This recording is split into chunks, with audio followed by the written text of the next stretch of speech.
ईमान है हमारा कि मौत और जिंदगी का मालिक सिवाय अल्लाह के कोई नहीं है। मैं 900 किलोमीटर चल के आया हूँ रोजा रख के, परेशान हूँ, किस मेंटल स्टेटस में हूँ आप समझ सकते हैं। मैं पुत्र हूँ उनका, मुझे ताकने भी नहीं दिया गया शीशे में से कि देख लीजिए अपने पिता को। तो ये तो जुल्म, अब क्या इस पे बोला जाए और क्या अभी कुछ कहना और सुनना बचा रह गया है।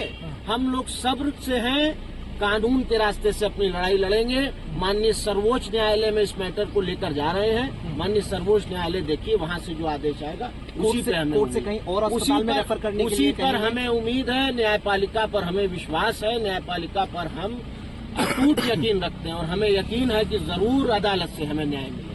परिवार के और कौन लोग मिलने आए थे आपके साथ? सांसद जी आए थे, उनकी आपने बाइट ली है, अफजाल बाबा, और मैं आया था, मुझे मिलने नहीं दिया गया। मैं कल फिर आऊंगा और प्रयास करूंगा कि कल मुझे परमिशन मिले और मुझे अपने पिता को जो इतनी गंभीर हालत में उनको कम से कम देखने तक दिया जाए। ये इंसानियत और मानवता भी कोई चीज होती है। पुलिसिया कार्रवाई और डंडा और ठीक है, सब कुछ अलग है, सब सरकार की कार्रवाई एक तरफ, लेकिन मानवता भी कोई चीज होती है।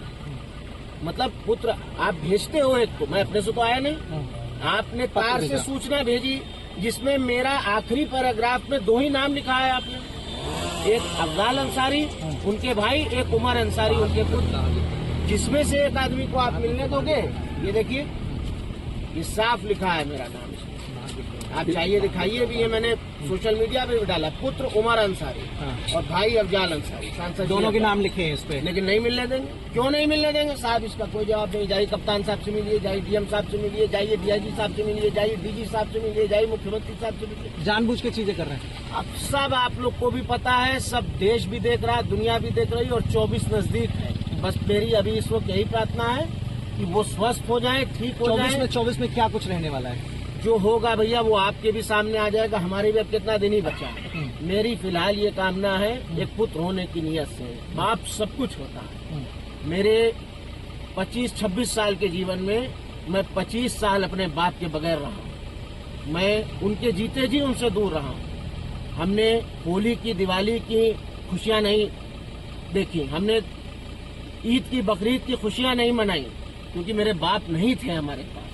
और आज जब उनको इस परिस्थिति में देखता हूँ और जब ये कार्रवाई देखता हूँ कि पुत्र अपने पिता से बुलवाया जाएगा, 900 किलोमीटर आएगा और फिर ताकने भी नहीं देंगे शीशे से कि देख ले कि कैसे हैं वो, स्वस्थ हैं, जीवित हैं, ठीक हैं, ये भी नहीं देखने देंगे। परेशान है 24 के लिए? कुछ अपील, कुछ पूछना है कि परेशान है कि नहीं है? कुछ स्वाभाविक है भैया, परेशान है, बहुत परेशान है, लेकिन बताया ना कि ईमान है और ईमान यही है कि मौत और जिंदगी का मालिक सिवाय अल्लाह के कोई नहीं है।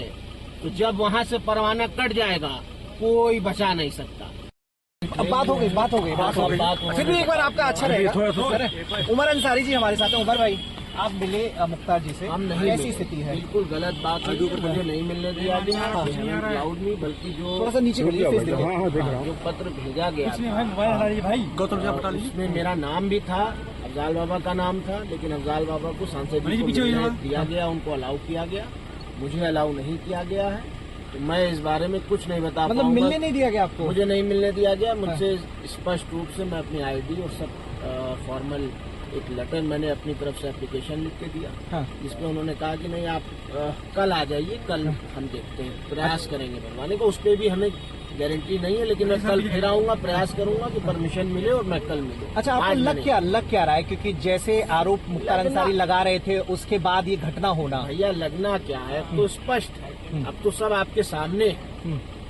मेडिकल कॉलेज में वो भर्ती है, आईसीयू में वो एडमिट है। अब इसमें अभी लगने की तो कोई बात रह नहीं गई।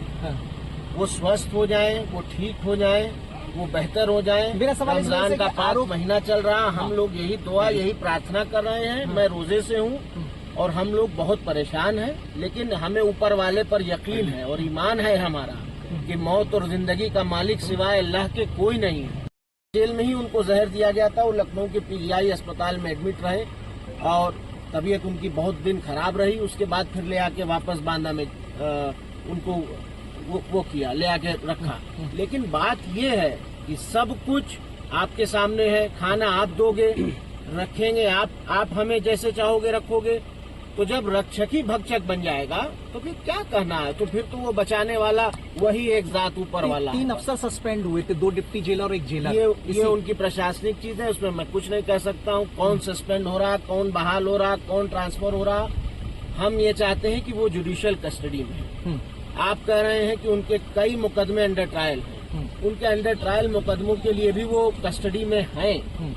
आप अदालत की न्यायिक अभिरक्षा में है, उनकी जान सुरक्षित रहे, वो स्वस्थ रहे, यही हम लोग भी चाहते हैं। और क्या है भाई, ट्रायल करा रहे हैं आप, ट्रायल कराइए, ट्रायल तो हो ही रहा है। यहाँ के ट्रीटमेंट से